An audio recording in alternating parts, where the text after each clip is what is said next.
अगला क्वेश्चन है right coefficient of x square in each case. यानी ये जो पॉलिनोमियल दिए गए हैं इनमें एक्स स्क्वायर का कोफिशिएंट लिखना है।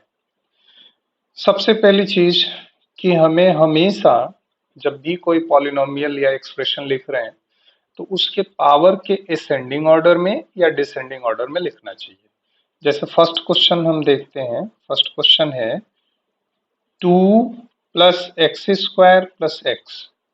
तो पहली चीज की इसे हम पावर के डिसेंडिंग ऑर्डर में लिख रहे हैं, यानी सबसे पहले एक्स स्क्वायर, फिर एक्स स्क्वायर मीन्स एक्स की पावर 2 है और हम डिसेंडिंग ऑर्डर में लिख रहे हैं। इसके बाद हम लिखेंगे एक्स, एक्स की पावर 1 और फिर क्या लिखेंगे प्लस 2। 2 कांस्टेंट टर्म है, आप चाहो तो एक्स की पावर 0 भी लिख सकते हो, यानी एक्स की पावर 2, एक्स की पावर 1, एक्स की पावर 0 डिसेंडिंग ऑर्डर में लिख लिया। अब हमें कोफिशिएंट चाहिए। तो कोफिशिएंट मीन्स क्या? कोफिशिएंट मीन्स जिस चीज का कोफिशिएंट आपको लिखना है उस टर्म को हटा दीजिए और उसके साथ जो भी जुड़ा है, जिस चीज से मल्टीप्लाई किया गया है, वो उसका कोफिशिएंट होता है। जैसे मान लीजिए यहाँ एक्स स्क्वायर है, तो x square means x square को किस चीज से मल्टीप्लाई किया गया है? 1 से। जब कुछ नहीं लिखा हो यानी कि 1 से मल्टीप्लाई किया गया है, तो इसका कोफिशिएंट हो जाएगा कितना? 1। तो हमारा आंसर तो यही हो गया।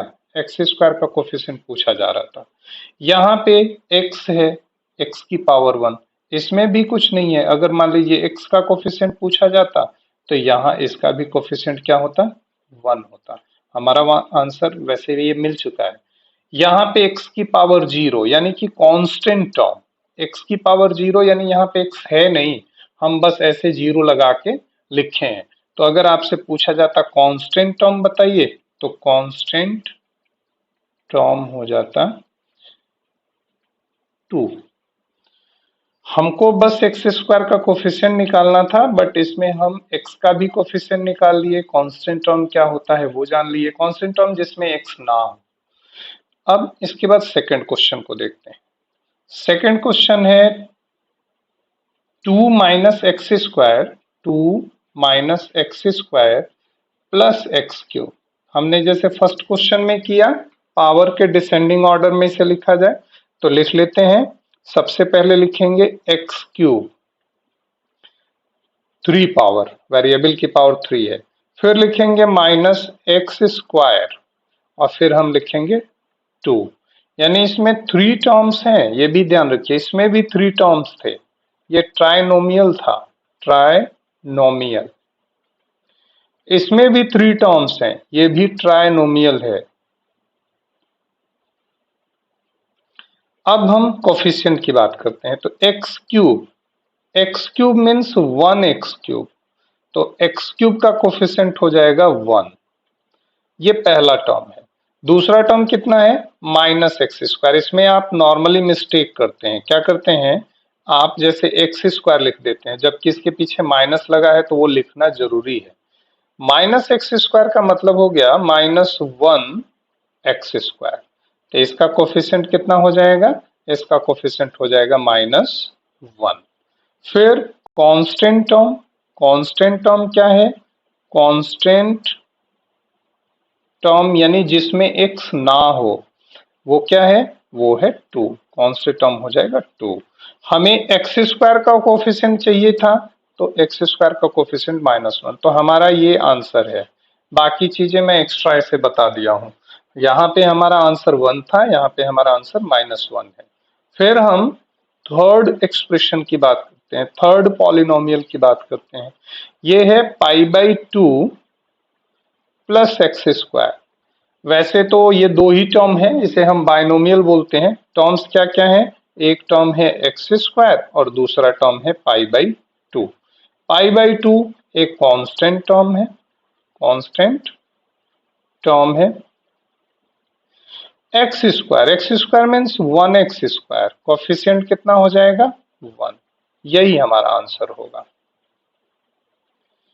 और ये कितने टर्म्स हैं इसमें? ये बाइनोमियल है, 2 टर्म है। 2 mean 1 means monomial, 2 means binomial, 3 means trinomial, polynomial भी बोल सकते हैं। तो ये हो गया π/2 कांस्टेंट टर्म और एक्स स्क्वायर का कोफिशिएंट 1। फिर हमारा फोर्थ पार्ट है √2x - 1। इसमें दो टर्म है। एक टर्म है, पहले तो देखिए हमें एक्स स्क्वायर का कोफिशिएंट चाहिए और इसमें एक्स स्क्वायर है ही नहीं, बट एक्स स्क्वायर का जब कोफिशिएंट पूछा जा रहा है तो आप इसे ऐसे लिख सकते हो, इस एक्सप्रेशन को ऐसे मोल्ड कर सकते हो 0x²। यानी 0 जब लिख दिया यानी कि ये 0 ही है, बट एक्स स्क्वायर का कोफिशिएंट चाहिए इसलिए हम इसको अटैच कर दिया इस एक्सप्रेशन से। फिर लिख दिया √2x - 1। इसमें एक्स स्क्वायर का 0x² है, 0x² मीन्स एक्स स्क्वायर है ही नहीं, तो इसका कोफिशिएंट कितना हो जाएगा? इसका कोफिशिएंट हो जाएगा 0। ठीक है, और ध्यान रखिए ये ट्राइनोमियल नहीं है, ये बाइनोमियल ही है। ये 0x² हमने अटैच किया है एक्स स्क्वायर के कोफिशिएंट को बताने के लिए, तो यही हमारा आंसर हो जाएगा।